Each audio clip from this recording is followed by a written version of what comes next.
everyone. Welcome back for another episode of the Sunday Shot. My name is Joe Dyer, and I am joining you from Gadigal country, the lands of the mighty Eora nation. I am joined as ever today by my co-host and editor of the Shot, Dave Milner. G'day, Dave? Joe. G'day. I'm wearing well. an Oz Music T-shirt for you. Lovely. I'm not. I'm wearing Optimus Prime, but I do wear Australian music T-shirts all the time. You do indeed. We have today two panellists making their debut on the Sunday Shot, but people who may well be well known to you from your reading, podcast listening, or Twitter or Blue Sky. We have New Politics' Eddy Jokovich. Hello, Eddy. Hello, Joe. How are you going? Very good. Thank you for joining us today. Well, thank you for inviting me. I'm very happy to be here.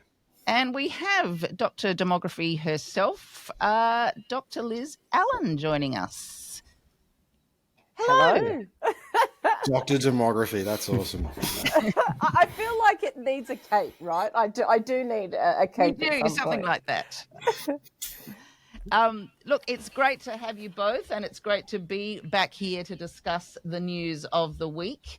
We're going to start with a little bit of international news. So, Dave, the UN Security Council passed a resolution, 13-0, Russia and China abstaining, that has authorised the stabilisation force of about 20,000 troops to go into Gaza as may be required.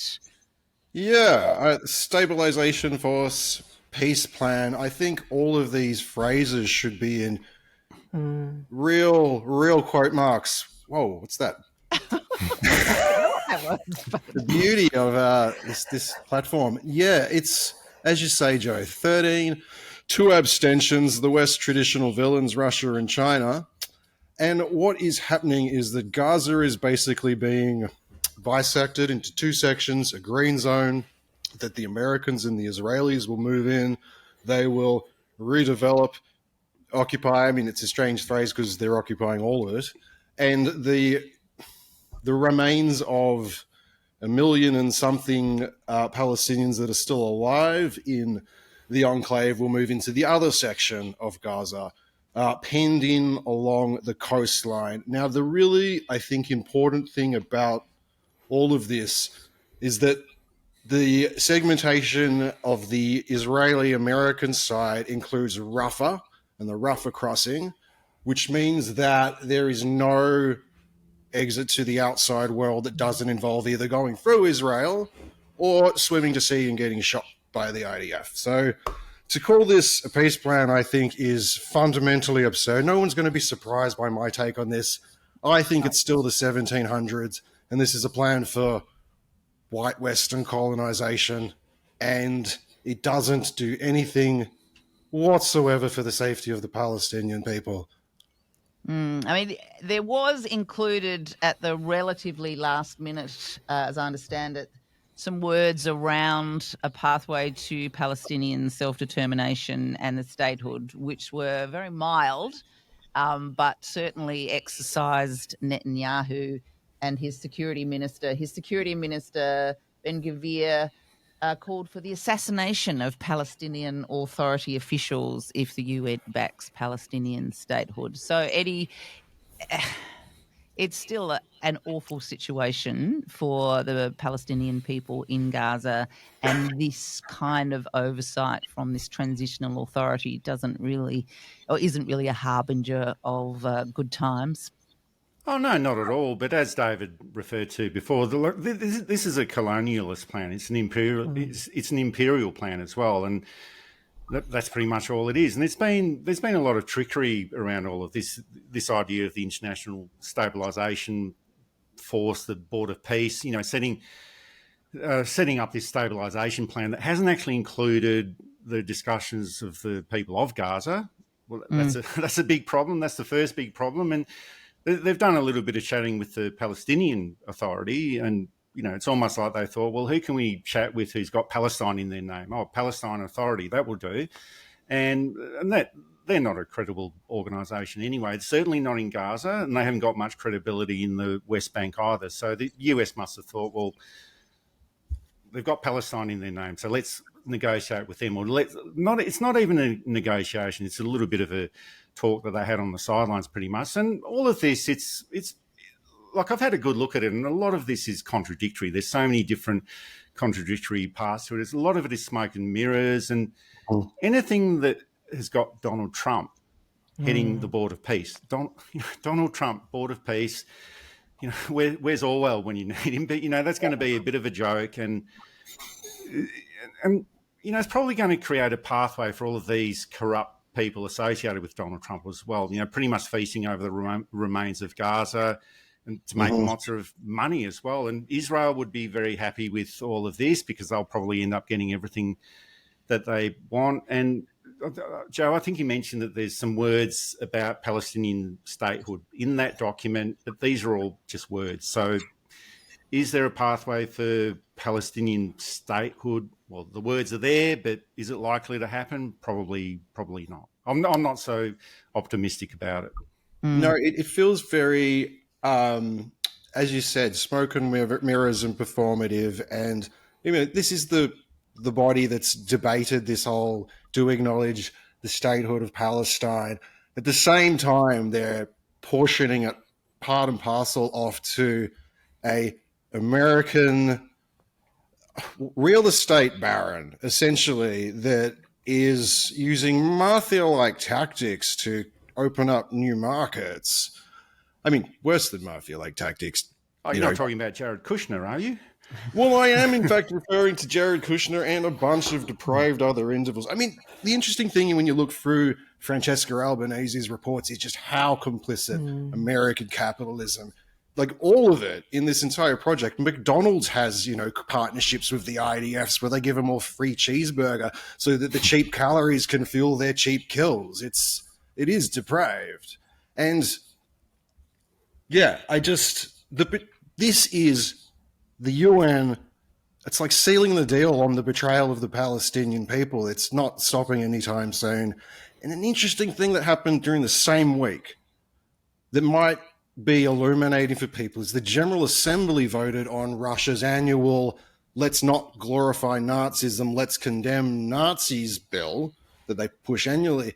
And the West, Australia included, didn't sign it whatsoever. They gave wishy-washy reasons about they felt this was Russia trying to justify their war with Ukraine, which, I mean, neither here nor there. You can't justify that sort of thing.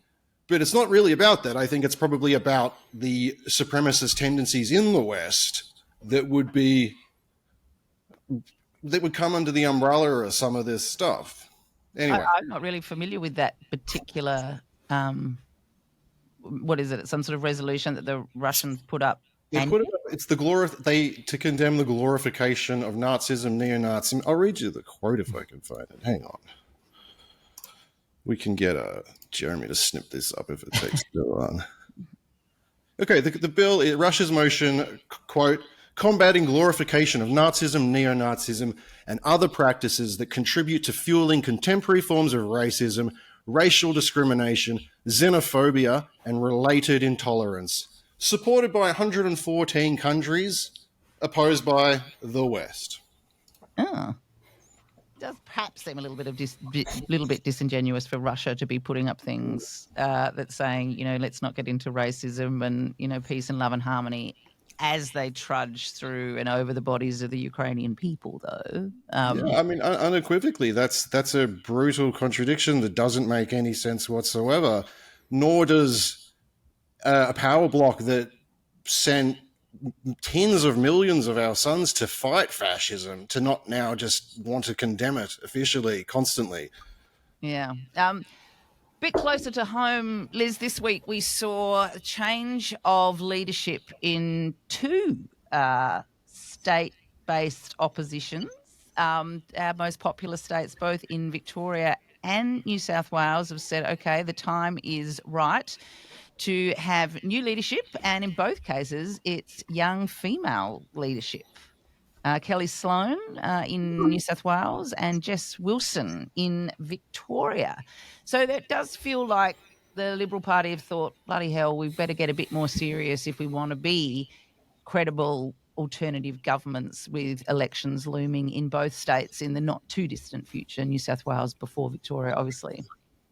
Yeah, I think we saw with the last federal election, especially an obsession with understanding demography and the demographics of voters to somehow kind of see the future and be able to tell complete, perfect pictures of truth and reality that I think were a difficult stretch to suggest or even to kind of to try and attempt. And alongside that, we saw ahead of the last federal election, perhaps even a few years earlier, the Centre for Independent Studies released a report suggesting that conservatism is on the way out because of the population changes, and with the demographic changes will come a different democratic reality by way of a changing of the guard from older voters to younger voters. And there's quite a harmful narrative in that. I think that overlooks the reality of what's happening by way of demography. And so that the theory goes that as we get older and with an older population, we tend to be more conservative. Yeah. But there hasn't been sufficient research that suggests whether it is age or stage experiences, so the types of things that we experience as we go through life that might help explain that kind of that age correlation with our political leanings and so on. I think this is a way forward for the most populous states that perhaps one could argue have historically not had the kind of Queensland hangover type thing around being more conservative leaning, to opt for, I guess, a generational change. And that's essentially what we're seeing, in my opinion, is this idea of a rebranding of politics, a more humanised image, even if it isn't reality. This idea that these folks, these women, are closer to everyday Australians or closer to the everyday constituents than historically. So it gives this kind of, on one hand, illusion, perhaps, that politicians are just like us. Politicians are doing it tough, just like us. They understand. And I think with that, there, a woman, I think historically a woman is seen as being better at being empathetic and understanding. And so I think all of this kind of is going in together and helps us understand what happens here. But I think at the end of the day, unless political parties appeal to voters, and let me tell you, climate has no political stripes.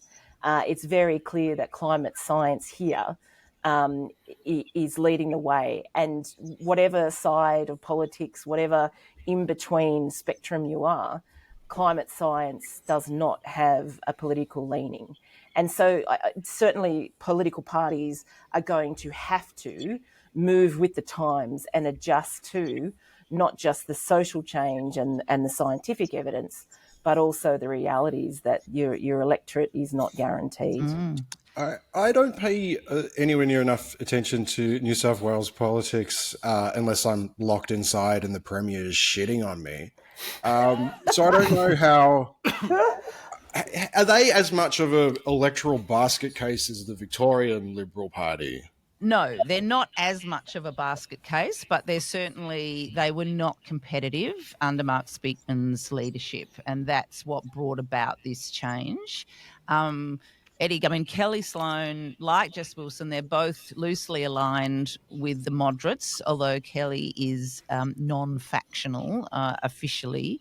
But they both do subscribe to net zero, and indeed the New South Wales Liberals rejected the federal Liberal Party's exhortation that they too abandon a net zero target. They're both first-term MPs, which I think is certainly unusual and potentially risky Well, this is Uh, why I'm suspicious. I think I've said this last week that when a corporation's in trouble, they put a female CEO in to tick that box and then let her go down with the ship before the rebuilding phase. And I mean, I think that's certainly true, but the New South Wales Liberals are not in as much trouble as the Victorians, but they weren't being competitive, and there is this sense that now they might be. I mean, to your point, Liz, this idea that they are relatable, it's always, I'm a mother of X children and, I know what it's like. And Susan Lee's been saying this. I'm a I grandmother too I now. pay the bills. I Yeah, pay so the she's got bills. the I see the double electricity whammy. bills. Yeah.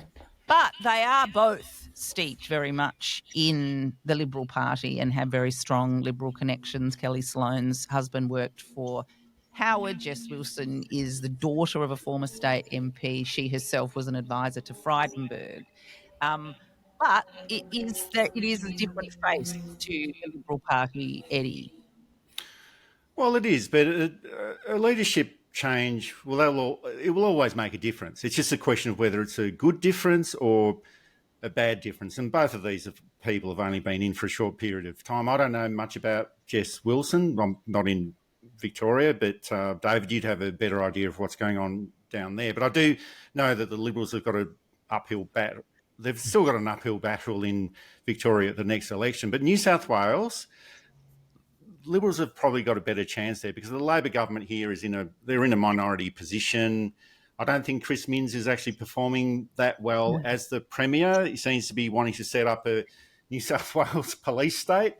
To be honest, that's my impression from afar. Yeah. Well, that's what's going on. He wants to put in these highly impressive police state rules. Impressive if you're working for the police force. But yeah, to be honest, I don't actually know that much about Kelly Sloan. But in its early days, as I said before, they've been in for less than a week. But if you are a great leader, well, that can make a massive change. But that's always going to be the issue. Great leaders can mask all the problems that are sort of just sitting behind them. And if they're not a good leader, well, all of those problems that exist for the Liberal Party at the moment, pretty much all across Australia, well, they're not going to go away. Pretty much, it does, unless you've got a really, really, really strong leader. So those problems are not going to go away. So they've got problems all across Australia. I think that they've certainly got a lot of problems in the federal Liberal Party. I'm not saying anything new there, but I think I'm not sure if you want to get into this sort of stuff, but I think the main reason is that they just stopped being a moderate party. And this is pretty much across the board. So I think, well, you referred to Kelly Sloan being more of a moderate person. That's probably going to be the case. We'll just have to wait to see what happens there. But most of the Liberal Party divisions have dumped net zero by 2050. Well, New South Wales hasn't, but they were probably on the verge of doing that. They're still chasing all of these weird culture wars, which doesn't get them anywhere. And, sure, these issues might not be everything that the electorate might be looking at, like net zero by 2050. That's an important issue for a lot of people, but it doesn't cover everyone. All of these useless culture wars, I don't know what's going on there. But I think if they start moving back to the centre ground, where they've traditionally had a lot of success in the past, that's where they need to go to. But for some weird reason, they're not going there. So I think we just have to see what happens with Jess Wilson and Kelly Sloan. Like I said, I don't know that much about either of them, but if they want to have political success, they'll have to move back to the centre.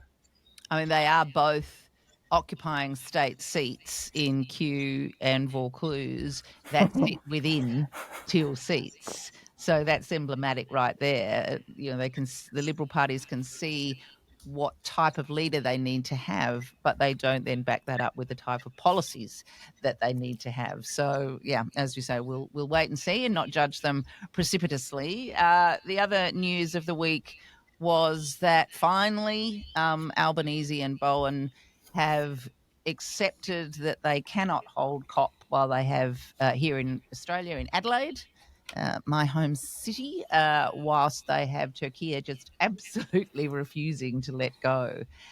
So even though pretty much, apart from Turkey, I think it was a global unanimity that Adelaide would be the best place to hold COP, Turkey has won the day. Dave, what was, Peter Manalauskas is very disappointed. I think Albanese got a bit nervous about this $2 billion price tag that people kept talking about, whether or not that was based in any kind of reality. probably not in the end that big a deal. They held up the Pacific Islands as with whom we were notionally going to be co-hosting as being incredibly disappointed, and some negotiations have gone on about how there'll be a leaders meeting in the Pacific Islands before COP, but it all seems a bit messy. It's a very messy affair, as are the amount of lobbyists that attend these things. Yeah. Which I guess I'm not devastated that Australia didn't get to host COP. I am increasingly cynical of the entire process. We had 30 of them now, and petrostates are creating agreements amongst each other on how to greenwash their way to a boiling planet. This is the result so far. I'm not saying it's going to be the result, forever, but we've got our tech overlords investing in AI data centers that are more polluting than almost anything we've ever created at this point. I'm not seeing the leadership we need to hurdle us out. And if it's in Turkey or Adelaide, it's still going to be full of shit. Yeah, Liz, there has been lots of discussion about the way that the fossil fuel industries have infiltrated the COPs. And whilst there is still a lot of work being done to try and get global agreement on whether it was emissions reduction targets in Paris or it's about this COP is supposed to be about, real restitution funds being drawn up that the Pacific Islands can then draw on. The good work does seem to be overshadowed by just the plethora of lobbyists that seem to think, great, it's good to have everyone all in one spot for us to target. And I think it's very clear that climate has been taken over, hijacked perhaps even by politics and vested interests. And I think that if we kind of tie that back into what that means for Australians, Australians, I think, who are having a rough go at things with a whole range of crises, think housing affordability, think economic insecurity, think gender inequality and concern about the environment, bushfires and so on, they see this kind of very hypocritical notion of climate action. And I think we have this kind of disconnection then emerge between the hypocrisy of some of these events.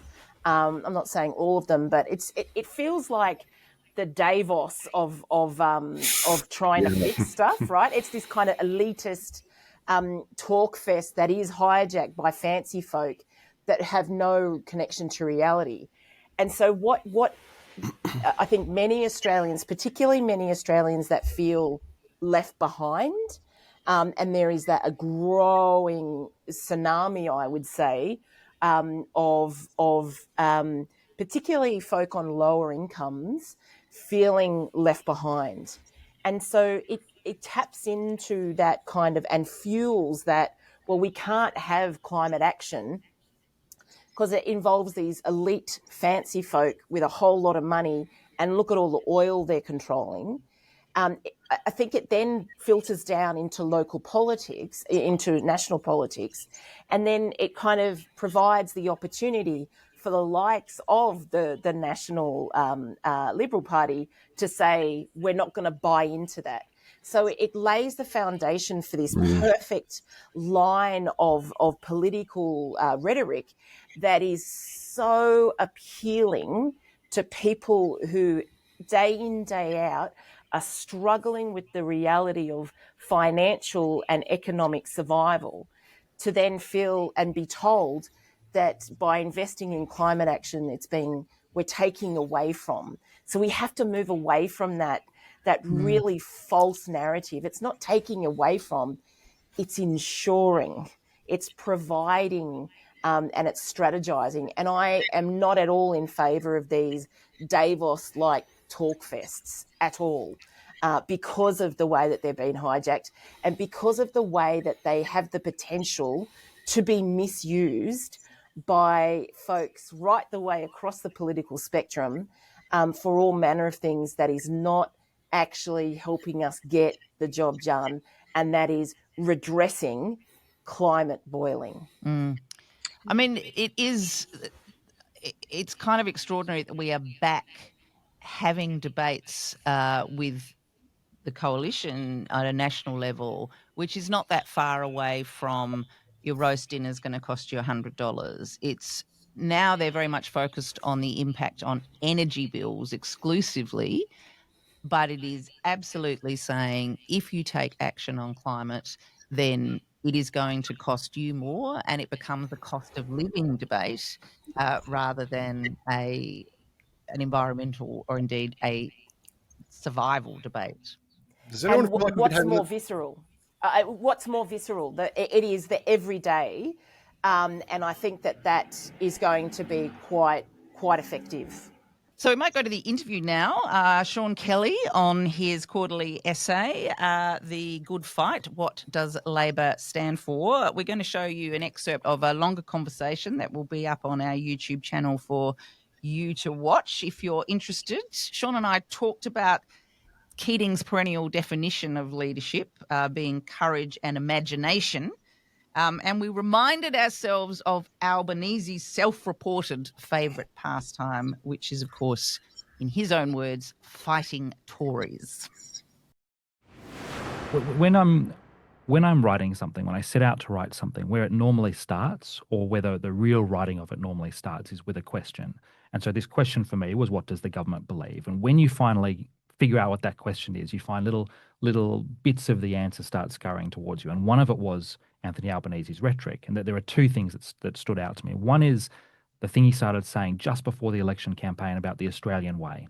And he codified this, if you like, as progressive patriotism after the election. And that sounds like a positive doctrine, but it started in saying we're not going to be America. We're not going to copy the ideologies of other nations, which is about making sure that we're not something else. And then the same thing, as you say, I like fighting Tories, which in itself is defining yourself by your enemies. Yeah. And then the phrase, not giving up the gains that have been made. So they're both negative framings rather than saying this is what I believe and this is what I want to do. This is what I won't do. And then the second part of it is exactly what you say. Both of those things are about preserving Australia as it is, stopping us becoming too American, stopping us giving up the benefits that we already have. And, you can make an argument for those things. And Anthony Albanese famously did quite successfully at the election. You could even say, in certain respects, they're Labour-ish things. And yet, they are both about defending the status quo. They are about keeping what we have already. And that is, as you say, a conservative sentiment in essence. And I think this is potentially a great difficulty for this government, for governments of the centre-left, because, of course, as of course you talk about, one of the big things, possibly let's say one of the couple of biggest things facing this government is inequality. Yeah. And the thing about challenging inequality is you can only do that successfully by taking some things away from people who already have them, or at least stopping them accumulating quite as quickly as they are currently accumulating things. And inevitably, you are going to get pushback from that. You're going to get significant pushback. So how do you do that if you are conflict averse, if you are determined to largely keep Australia as it is? And I think that's a really difficult question for the government, because it has, as part of its political strategy, deliberately avoided fights. And early in the first term, it would talk about this. It would talk in private about not frightening the horses. And it regards that as an achievement. It says, they believe they've got a bunch done without actually provoking big fights. And there is some truth to that. There is some, but I do think there is a limit on what you can get done without those big fights at some point. Well, yeah, and it basically is an abdication of the idea of advocacy, of actually being brave. And I guess this comes back to Keating's point, being courageous enough to take on the vested interests and have the fights. And if a Labor government isn't going to do that, and I think that's where, the disappointment, if not despair, comes in from those on the left, if that a Labor government isn't going to do these things, then who is? Right. And I think, I think it's possible that we are being unfair to Albanese himself here. And the reason for that is, if you look back at history, you look at Gough Whitlam, and he did two things very famously. He crashed through and he crashed. Yeah. You could put it another way, and you could say, actually, Gough was quite focused on a lot of smaller changes, if you like, or more concrete changes, let's say, like sewerage in Western Sydney, sewerage in Brisbane. Like that might not sound like much to us now, but incredibly significant, changes the course of people's daily lives. Yeah. And at the So I would never have thought of those things as being the things on which the Whitlam government was focused. right, but very significant. And at the same time, he had this huge vision. Similarly, in the Hawke-Keating governments, Bob Hawke was a consensus-driven prime minister. He worked very closely with business. He was often criticised for being too close to business. He had very strong friendships with very rich businessmen, and he had Paul Keating. So in Gough Whitlam, you had kind of all of it in one person, for better and worse. And in Hawke and Keating, you had it in two people. And I think Anthony Albanese is legitimately following the Hawke model in some respects, but there isn't, at the moment at least, another force pushing him. And that can come from different places. It can come from a treasurer. It can come from other cabinet ministers. It can come from the cabinet as a group, or it can come from the caucus. And one of the really interesting things I think we've seen during this term is an incredibly quiet caucus. Yeah. I was just talking about gambling. There was a report in the last couple of weeks that lots of Labor MPs are really dissatisfied with Labor's stance on gambling, but they won't say it in the caucus and they won't say it publicly.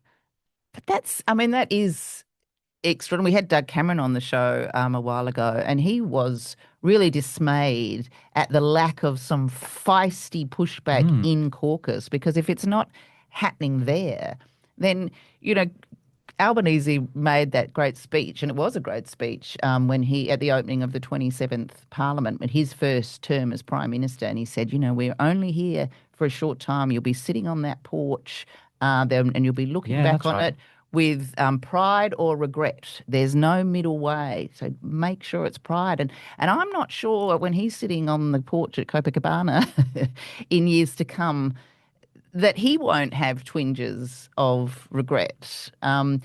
It was interesting because of the whole Whitlam anniversary. There was on the ABC one night, there was a repeat of the Kerry O'Brien interviews with Paul Keating. And he talked about being a student of power as he was coming up and on the backbench and really understand or seeking to understand how you use power, the extent of it and how you can best deploy it. Do you think maybe Albanese hasn't learned those lessons? So he's kind of come into power, but now he's there. He's not wielding it very effectively. Look, I mean, again, this comes back to my puzzlement. I think that's a really fundamentally difficult question, because I think if you asked Albanese, he would probably say that he's actually using that power very effectively, but it's a different model. And I try to keep my mind open to this possibility. And it is possible. It is possible that we are in a different reform landscape, a different polarized political landscape. This is the government's argument for their incrementalism to some extent, that they are building things, that they will add up over time, that it is harder to make big announcements right now because you get piled on, polarized landscape. You do not get buy-in from either the opposition or the media ever. And so it's very hard. You kind of have to, they wouldn't say this, but let's say you have to kind of sneak things through over time. And they would also say that some significant things are being done. Climate change is their argument. Absolutely. Lots of very big questions over that, but that's their argument. And their argument is, in 5 or 10 years, that will become much clearer than it is now. The other thing that Anthony Albanese talks about is universal childcare. So I think the government would say, well, actually, power is being used in a different way from what we are accustomed to seeing, but that is because the landscape has shifted. Now, the government is also a little bit confused on this, because the other thing the government says when they're challenged on boldness, the other thing Albanese says is we are actually a bold government. Yeah, well, that was going to be my question, because you make that point. There is this contradiction and this sort of dissonance in between these two positions that he seems to be trying to advance simultaneously. Exactly. Both we are just as bold as every other government, and we are going about things differently because the times are different. So I sometimes think the government is a little bit confused on this itself. I think the great difficulty about incrementalism, though, is when are you able to ask legitimate questions of the government? And I think the government risks being dismissive, because it can always say, well, be patient, wait a bit longer. And my very great fear for this generation of Labor politicians in cabinet, in caucus, the Prime Minister himself, is that after 9 years or 12 years, they've been telling themselves to wait and wait and wait, and then they look around and they finally lose power and they're still waiting. So they will be looking back with regret when they're on that porch. And it's interesting, that was very much the exhortation that Albanese gave, and yet perhaps risks a whole generation of Labor MPs, as you say, feeling that regret. Because, the other thing, it is interesting, perhaps a little unfair, as you say, to keep making these comparisons between Keating and Albanese as opposed to maybe Hawke and Albanese. But Keating's the one who says you haven't got a second to lose. And that's what he learnt from Lang, sitting there is not a second to lose, Mr. Keating. Yeah, look, it's so interesting talking to you, Joe, because as I go around the country, I get critiques of the essay, if you like, or disagreements with the essay from both sides of it. I get people saying, "Oh, you're being a bit harsh in Albanese. The government has done this, that, and the other." And I get some people, which I think is where you're coming from a bit more, which is you haven't been harsh enough on them. Like, don't be forgiving of these guys. They're in power and they.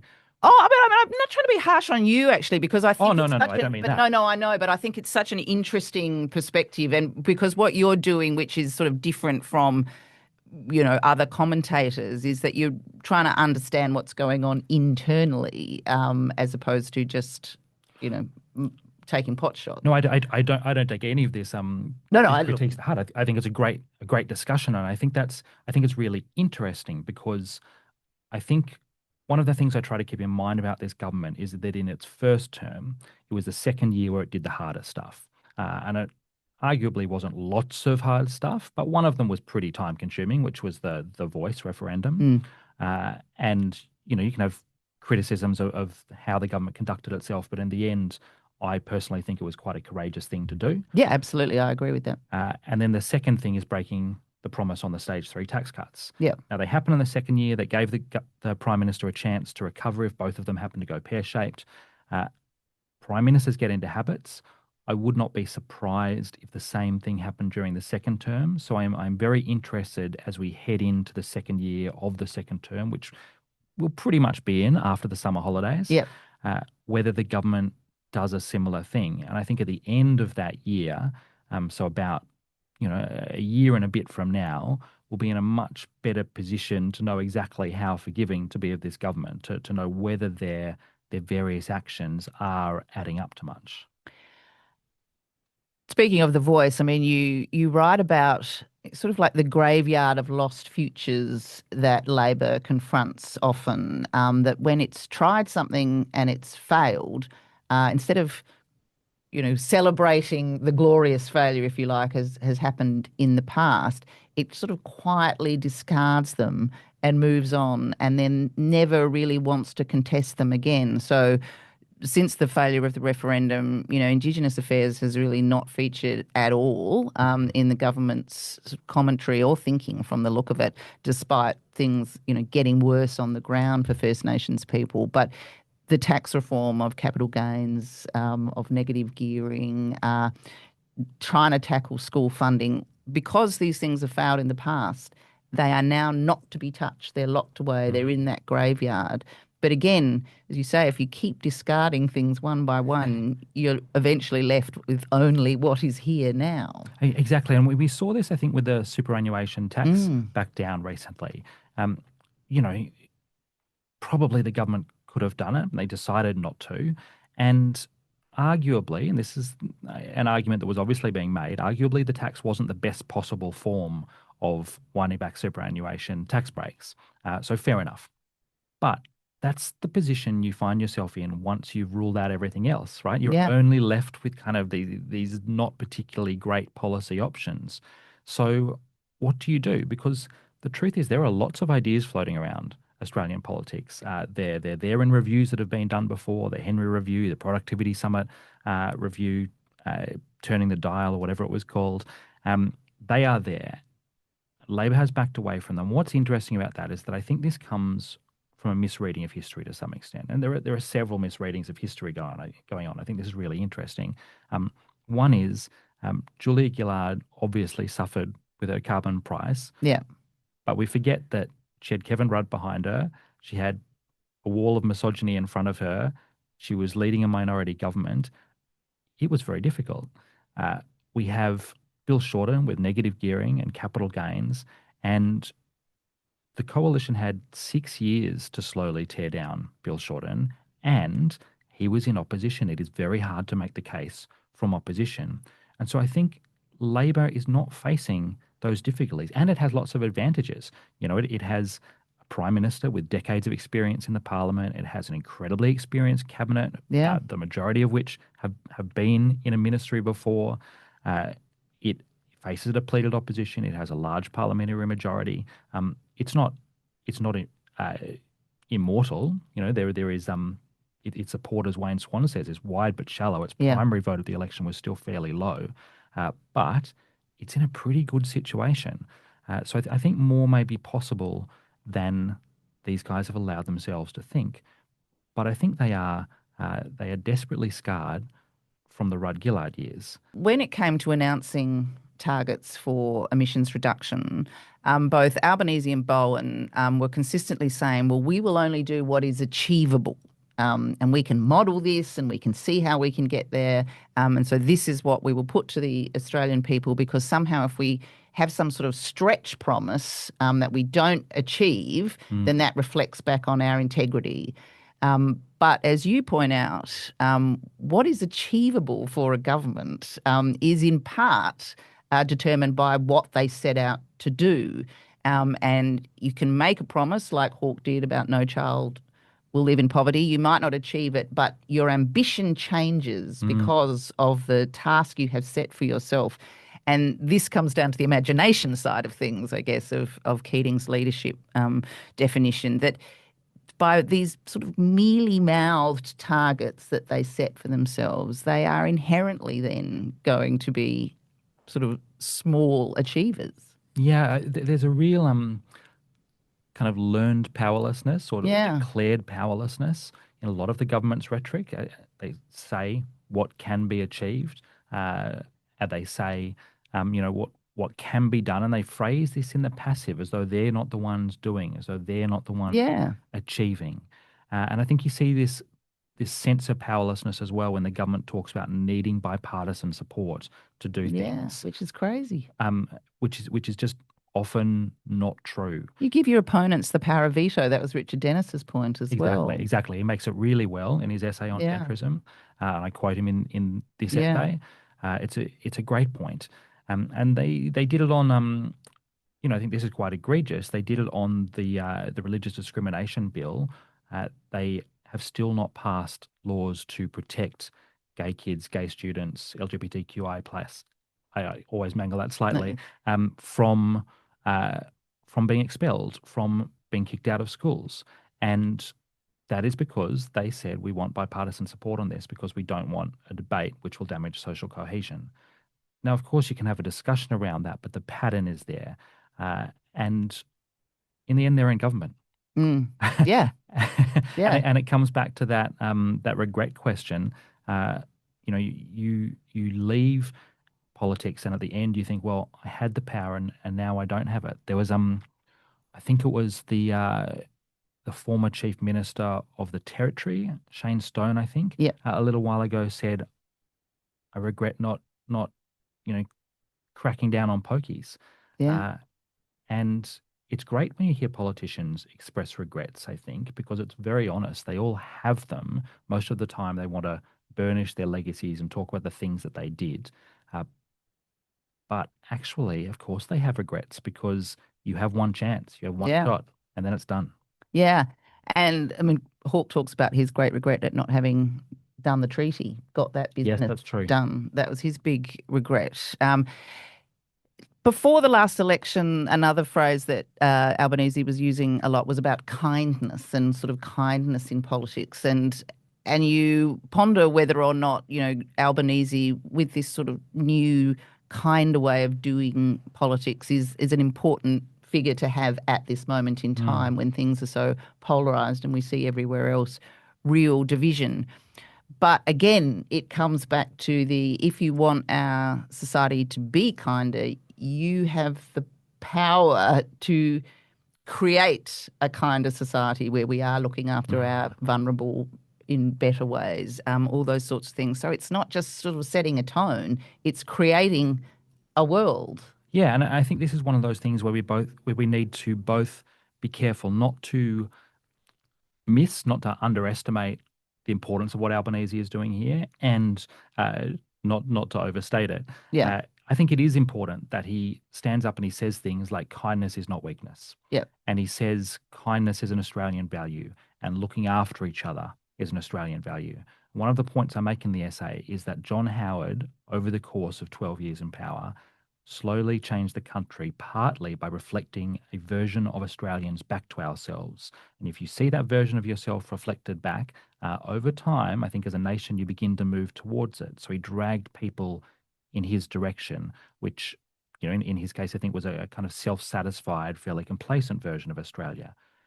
Albanese, if he's in power for 10 years, which is realistic 9 years is proposition. really likely, could well play an important role in dragging us towards seeing that as an important version of ourselves. And that could be a really significant achievement in these atomized, neoliberal, lonely, dog-eat-dog times. And what Howard did was match it with policy. And again, we've seen Albanese do this in some respects. Wages are a little bit better. That there are various other things we can point to, especially wage rises for aged care workers and childcare workers. But there is so much more that can be done. If you're going to talk to us about being a kinder society, as you said, you have to actually do what you can as Prime Minister, because you can only ever coax us with words towards kindness. But again, it comes down to this point. The government has power, and ultimately a government is rightly judged by how it uses that power. And this comes back to the question of belief I raised at the start. What is belief? And the philosopher Daniel Dennett says, well, belief exists in our external actions. It's not really a feeling. It's actually what we do. And if you can predict somebody's behavior from saying what they believe, then that is a real belief. And so ultimately, this government's beliefs, I think, you will be able to judge them from what it gets done. So Sean is prepared to give the government the benefit of the doubt in some ways, the way that it's performing at the moment, that he thinks there may yet be some big reforms coming, but he does say they better get on with it. Liz, what's your take? There does seem to be lots of things that Labor could do if they really wanted to be the kind, humane, progressive government that they are leaving on the table at the moment. You know what? I want to start by giving you a very important line, and this comes from Eminem, by the way, but I think it's very relevant. The great poet Eminem. Look, if you had one shot or one opportunity to seize everything you ever wanted in one moment, would you capture it or would you let it slip? And I reckon that to me is like, what we hear these anecdotes of like Anthony Albanese coming through university and being this like closeted radical. And so, we hear these stories about past behavior and so on. But what we're seeing in practice is, I think, like a failed promise for so many of us that feel disenfranchised or feel like we're being left behind or not getting a go. It feels quite cruel that Albo, the closeted radical, is being pragmatic. Like, I get it, you want to be pragmatic for survival, but we're at the point now, we're at a cluster of crises. We're at a tipping point of society.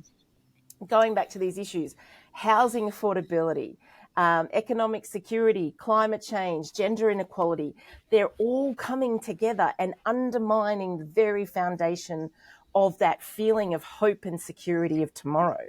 And so what happened when Anthony Albanese was elected, for many folk that were watching and on the coalface of inequality, there was hope.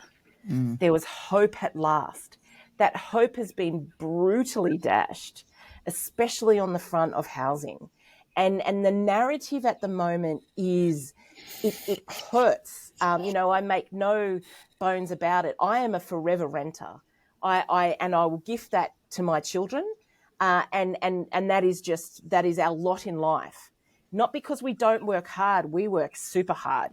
It's because we weren't born lucky, or we did not experience the luck of policies in times past.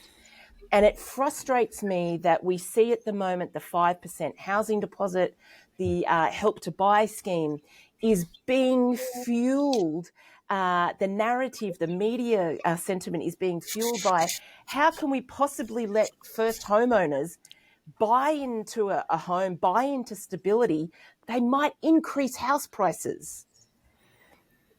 What is the biggest problem here? It's wealth accumulation off the back of people who cannot and will not get a go because the system does not allow it. He has one opportunity to get this right, and that hope is severely dashed. He has to restore hope, and it starts with action. He cannot be a radical without actually doing something to change the place. Yeah. I mean, one of the things that Sean talks about is that if this government is so risk averse and conflict averse, then they run away from the fights, and it means that they don't take on the vested interests, and so they can't really do anything about those who've already accumulated wealth. They're going to let them keep it. And Eddie, sorry, Dave, did you have a comment you wanted to jump in there? I mean, I've got a million comments. I'm sure. I've got a few thousand as well. Yeah, no, Dave, and then we'll go to Eddie and let's hear him. I mean, I guess what we're talking about when you've got such a conflict-averse Labor Party government is the ratchet effect, where during the neoliberal age, you see the Conservative governments drastically dragging things to the right, then the supposedly centre-left governments, as described by Sean, which I would dispute, not doing the opposite effect to get some sort of equanimity. They just sort of holding firm at the very least as things move rightward across decades. So, I mean, that's a huge problem. That's so being a conservative Labor leader, you're not actually just keeping things the way they are. You're not fixing the damage previously done, and that will be done the next time you lose power. There's an opportunity cost lost as well. Like I said, I have a million things to say. Eddie, do you want to have a go? Oh, well, it's just that thing about, well, what's the point of being a Conservative Labor leader? That seems to be an inherent contradiction of terms. But I think we can...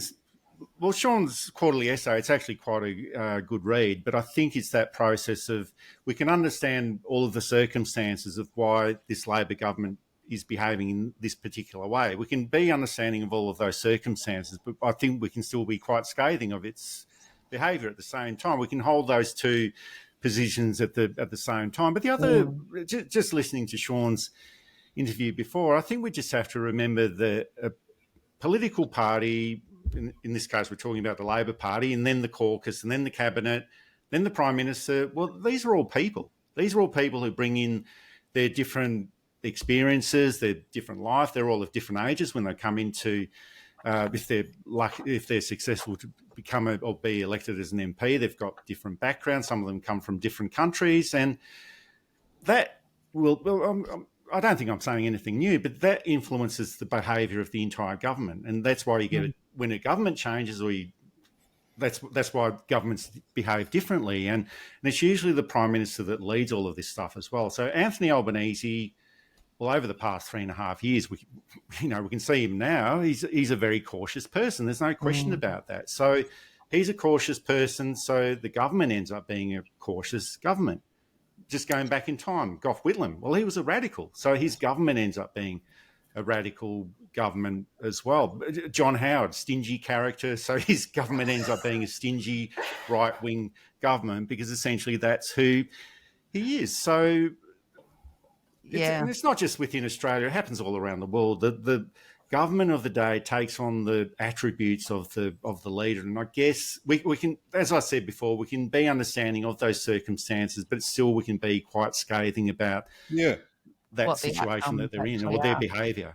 I think you're touching on a really important point as well, that it's all well and good to give someone the leeway for their intentions, but ultimately if you're going through your life judging people on what you perceive their intentions to be and not their actual behavior, you're involved in a toxic dynamic, because that can absolutely be misconstrued. That can absolutely be, you can be misled. So we should judge governments and people on their actions, not the things we think they think. Well, I think that is what Sean's ultimate point is when he said, what do you believe? Well, you can only judge people's actual beliefs by what they end up doing and the actions that they end up taking. And Liz, if we can focus a bit for a minute on your area of expertise in the world of universities, is in opposition, the Labor Party were firm that these jobs ready packages were a disaster.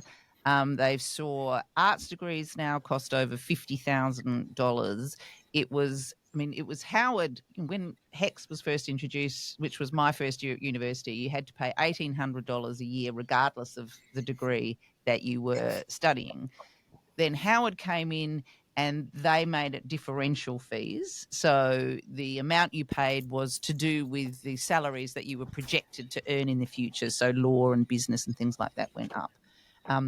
Then Morrison came in with Tudge as the minister, and they started tinkering around saying, well, we're going to try and use price to direct students to study the things that we want them to study, which is where we have skill shortages in nursing or agriculture and so on. And everybody said that's going to be a failure. History fanatics don't study agriculture just because it's cheaper to get that degree. And that's exactly what's happened. And it also resulted in money being extracted out of the sector generally. I think the fees increase was something like 8% overall, that the money was coming in, and the funding reduction was 15%, something like those sorts of terms. But the government has done really nothing with the sector apart from this 20% discount for anybody who had a HEX debt, which was kind of a one-off bribe. And George Williams makes the point in his very good essay that's just come out as part of the Australia Institute's series, that would be like giving everybody 20% off their mortgages right now, but not doing anything about the cost of housing, which is kind of what they're doing anyway, without the discounts. So give us your take on the sector at the moment and the neglect, really, that has been at the heart of the Albanese government's response to the problems that you're confronting. I think it's very clear that higher education and science, evidence, and research generally is broken. The system of funding is broken. The governance system is broken. All manner of things is problematic. And I think, we need to go back to basics. The basics for education is to build a smart, wise, and nation that has well-being. And we've moved away from that. The Job Ready Graduates program doesn't do the behavioural economics thing where it funnels people into the skills that are required for the future, but rather it funnels people out of opportunity. Yeah. So education is like a passport to life. And if I reflect again on my own experiences, I went into university not thinking I'd achieve much at all, but I just wanted to learn, that notion of building those skills. I came out with a HEX debt, but it was manageable. We no longer have that capability of just going to university to learn for self-improvement, because folks from disadvantaged backgrounds, women, people returning to higher education and so on, are being disadvantaged in ways that we've perhaps never seen before. It is beyond frustrating to see that a government, when in opposition, talked really tough on this, but came in and spent, tens of billions of dollars to bribe the electorate but won't do anything moving forward. So they'll give discounts off HECS, but they won't fix the structural problems that they know are present. So I think it comes back to, for me, the higher education system is broken. We've lost our way, and we keep going with the status quo because of electoral strategy and success. It doesn't work because life is moving a lot faster than we are standing still. So we're effectively going backwards, right? Same kind of premises as Dave was going on about. And I think for me, it comes back to this issue. We know how to fix these things. We've known for a very long time. We've just not had the fortitude to do so. And Anthony Albanese's tactics may save his party, but it won't save the nation. And so, I kind of come back to this kind of the very basic of this. We have a cluster of crises, and we have folks with an opportunity to fix it. What will they do? And what's happening, the lack of movement forward, that inertia is probably more painful than the John Howard years, because at least we could expect nothing. We expect so much here, and we're getting a slap in the face. We're being told you are not worth it. And I think higher education goes to the heart of that how do we have social mobility? It's through tertiary education, and we're not funding it properly, which means it's just going to die a slow death. And that was one of the points that George made in his book, was that these $50,000 arts degrees, and with an arts degree is often the type of degree in which someone from a more disadvantaged background will start their tertiary journey. $50,000 arts degrees aren't making people study agriculture or maths instead, but it is making them decide not to study at all because they don't want to take on that level of debt. I mean, Eddy, it does seem to be that there's just so many areas like the tertiary sector where the solutions are well known. There are great ideas. There's great commentary from experts about what needs to be done, and the Albanese government is not acting. Oh, absolutely, and that's a massive problem. But I used to work in academia in a previous life, and I thought that it was broken at that point. But a lot of academics that I speak to today say that those were the glory days. You had it really, really well at that time. So, yeah, so Liz, it sounds like it's absolutely terrible what's going on within the education system at the moment. But the point is that nothing has actually changed in higher education over the past 3.5 years. And Liz, you mentioned that higher education is a complete mess. So what has Jason Clare been doing? What has he been doing over the past 3.5 years? And we also have to remember that HECS was actually set up by a Labor government. So it might be a case where they're thinking, hang on, we can't get rid of this HECS system. As terrible as it is, we can't get rid of it because we were the ones that set it up. And sure, they did that indexation of it. I think they just started kicking in. But if it was a true Labor government, first day of 2022, when they got into office, they should have just cut the HECS system out completely. I don't know if they would have been able to afford refunds for all of those people that had paid their HECS debt. That's probably unrealistic. But they should have come in first day 2022. Look, this is such an inequitous system. We're going to cut it out completely. Day one, not even take it to an election, just cut it out. Because this whole idea of a $50,000 charge for, well, any degree, especially for a humanities degree, and that was actually brought in, as you mentioned, Joe, that was brought in by the Morrison government, and that's a complete rip-off, that $50,000 for an arts degree. Maybe that's what Labor could have done. They could have undone that at least, but they haven't even gone there. So, I could go on about this for the whole day, maybe for the next week. But I think it's just that this Labor government, it's an extension of what Sean was talking about before, I guess, that this Labor government is more of a managerial sort of government. It's not a reformist government. It's looking at what's already in place, and it's saying, well, probably to themselves and to the rest of the community, we are just here to manage what is already there. We're not going to change anything. We're a safe and cautious government That's all we're going to be doing. We're a managerial sort of government, and I think that's a really big problem.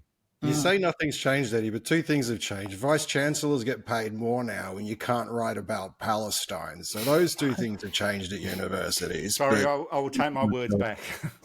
Yeah, although George, he did take a pay cut quite deliberately because he said like the salaries are out of control, and that is one thing which is not covered so much in his book, but that Graham Turner, who we had on the show a few months ago, when his Monash essay had come out, was talking about the actual life that academics lead now and the precarity of the junior academics' existence, which is an extraordinary change over the last kind of couple of decades, at least, Liz. It feels like the Hunger Games. I was having a conversation about this very thing the other day, and it was only 2022 that I got a secure job, and when you are going from short-term position to short-term position, you can't get a house loan. You can't be secure. Look, it would be very reasonable. Why don't you just go and get a job somewhere else? Yeah. Why, look, this is a question I can't answer. But I feel like I can make impact in academia by, we don't need to go into those details, but it is not what I think folks think at the coalface. They think it's an elitist place. Certainly at the top it is. Yeah. But it is those of us that can kind of battle through the Hunger Games and the knocks to the head as we survive precarious years, decades even of precarious employment. It is a cruel business. But at the same time, as I said, I am committed to this idea that education is the passport to life.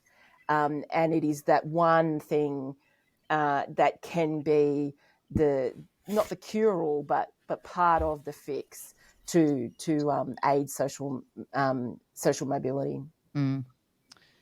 I'm afraid we have come to the end of another show. It feels like we're just getting started, but we will let you, our lovely audience, go off and enjoy the rest of your Sunday.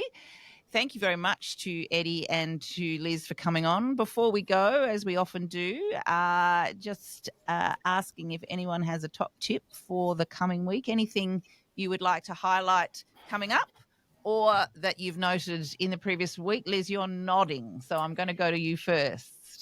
Mark your diaries. The 25th of November, a month out from Christmas, we get a Demographers and Nerds Christmas, and that is we will know what will be in the 2026 census via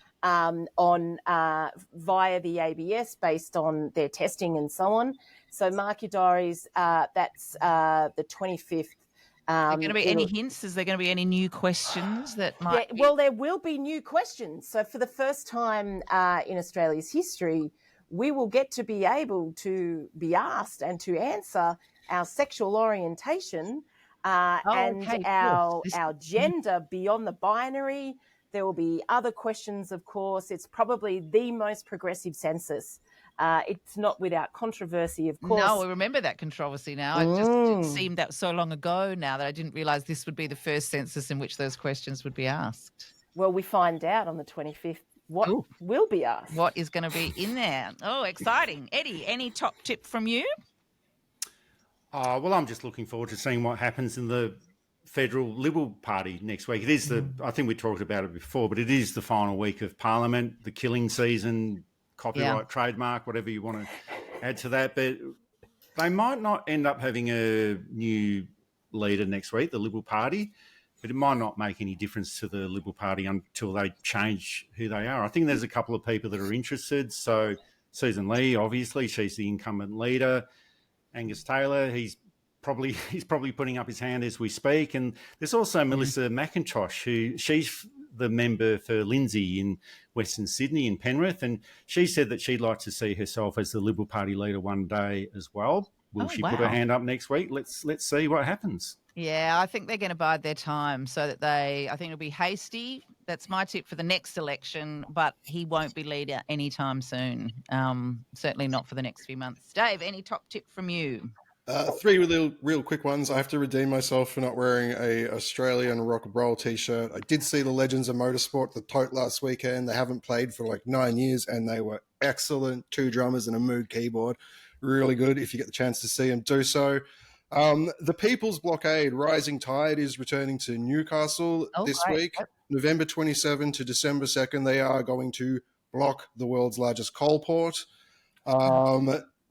Really important thing, so check that out. We'll try to cover that if we can, and also check out the channel. In a day or two, I will be speaking to Grace Tame about the Epstein files and the weird Israel nexus and all of that weird stuff. So look for that, and have a good weekend. Yep. Have a good weekend, everyone. As ever, if you like what we do, please subscribe to our channel and like this episode and throw us some money, because we're coming up to the end of the year and we'll be having to make some decisions about what happens to the Sunday Shot next year. So being able to afford to keep doing it will certainly help us make the decision to keep doing it. But apart from that, yes, have a lovely Sunday, and we look forward to seeing you next week.